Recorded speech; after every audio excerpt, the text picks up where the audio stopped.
நமது ஆன்மாவுக்கு தேவை சூரிய ஒளி. அன்பார்ந்தவர்களே, ஆப்பிரிக்க நாட்டில் பணிபுரிந்த ஒரு மிஷனரி தமது ஆலயத்தில் ஒவ்வொரு நாளும் தவறாது தினந்தோறும் திவ்ய நற்கருணை பேழை முன் முழந்தாள் படியிட்டு ஜெபிக்கும் ஒரு வயதான விவசாயியை பார்த்து ஆச்சரியப்பட்டார்.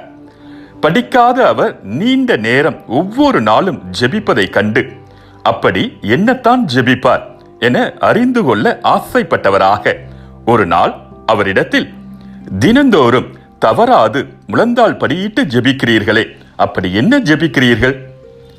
எனது ஆன்மாவை சூரிய ஒளியில் தினந்தோறும் காய வைக்கிறேன் என்றார் அந்த விவசாயி. அன்பார்ந்தவர்களே, உங்கள் மனம் ஆர்வமுடையதுதான், ஆனால் உடல் வலுவற்றது. எனவே சோதனைக்கு உட்படாதிருக்க விழித்திருந்து இறைவனிடம் வேண்டுங்கள். மத்தேயு நற்செய்தி 26ஆம் அதிகாரம் 41வது இறைவசனம்.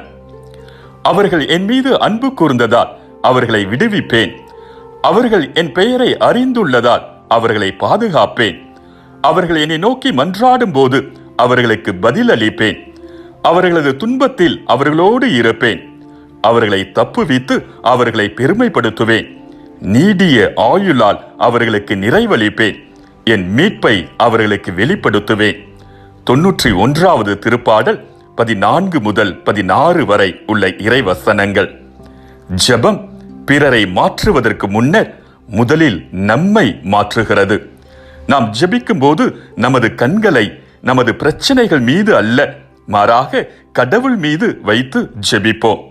ஜெபத்தில் கடவுளை எதிர்கொள்ளாதவரை ஒரு நாளை ஒருபோதும் நாம் தொடங்கக்கூடாது. நமது கவலைகளை ஆண்டவரிடம் கூறுவோம். ஏனெனில் அவர் மட்டும்தான் அதை பிறரிடம் சொல்லி மகிழ்ச்சி அடைய மாட்டார். மீண்டும் மற்றொரு சிந்தனையோடு உங்களை சந்திக்கும் வரை விடை பெறுகிறேன்.